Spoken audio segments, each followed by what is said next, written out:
እንግዲህ ቤተሰብዬ ተመልሼ መጥቻለሁኝ ማለት ነው። ዜድዬ ከመጣሽማ ሄርሜላና ማይክልዬ መጥተዋል እያላችሁኝ ነው ማለት ነው። አዎ በጣም ደስ ይላል። አሁንም እንግዲህ ሄርሜላ እየተሳሳሙ ፖስታለች። እንግዲህ ማይክል ጃክሰንና ሄርሜላ ፍቅራቸው እንደቀጠለ ነው ማለት ነው። በዚህ አጋጣሚ ያው ብዙ እህቶቻችን እንግዲህ በጣም እንኳን ደስ ያለን ተመስገን ዜድዬ አልሐምዱሊላ። በጣም ብዙ እንግዲህ ኮሜንት ከሰባ ምናምን በላይ የበለጠ ኮሜንት እየተጻፈ ነው።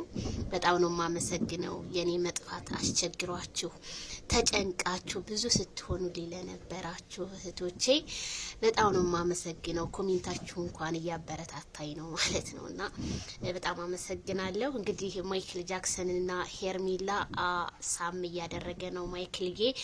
በጣም ደስ ይላል። እንዴ በጣም አምሮባቸው የለ እንዴ ደግሞ ማች ነው አድርገው የመጡትኝ ማለት ነው።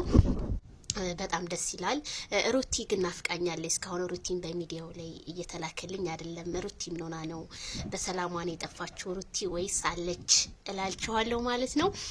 እየተሻለኝ ነው ቤተሰብዬ፣ እየተሻለኝ ነው። የእናንተ ዱዓ ጸሎት እየተሻለኝ ነው እህቶቼ ማለት ነው። ለተጨነቃችሁ ሁሉ በድጋሚ ማለት ነው። እንግዲህ በአዲስ ነገር መጥተዋል። ዛሬ እንግዲህ ምሽቱን ምን ሊፖስቱ እንደሆን ባላቅም ዜድዬ ዛሬውማ ቅልጥ ያለ ነው። ዜድዬ ዛሬማ መገኘት አለብሽ በቻናልሽ ዜድዬ። አንቺ የሌለሽበት ሚዲያው አይደምቅም ዜድዬ። ቻናልሽን እንኳን ለማየት በጣም እያስጠላን በጣም ክፍት ብሎን ነበረ እያላችሁ ነው ወደ ዘመዶቼ። አመሰግናለሁ። ላይክ ሼር ለሁሉ የሚድረስ። በነገራችን ላይ ያውን የቻናሉን ስለተውኩት ቻናሉ በጣም እንትን እያለ ነው ማለት ነው። አሁን ነው እያየሁት ያለሁት። በጣም እየወረደ ነው። ሼር ድረስ ላይክ ኮሜንት በማስቀመጥ አሁንም ማለት ነው። እንግዲህ ጤንነት የተመልሶልኝ ከእናንተ ጋር የሚጫወት ያድርገኝ። አሁንም ዱዓ ጸሎታችሁ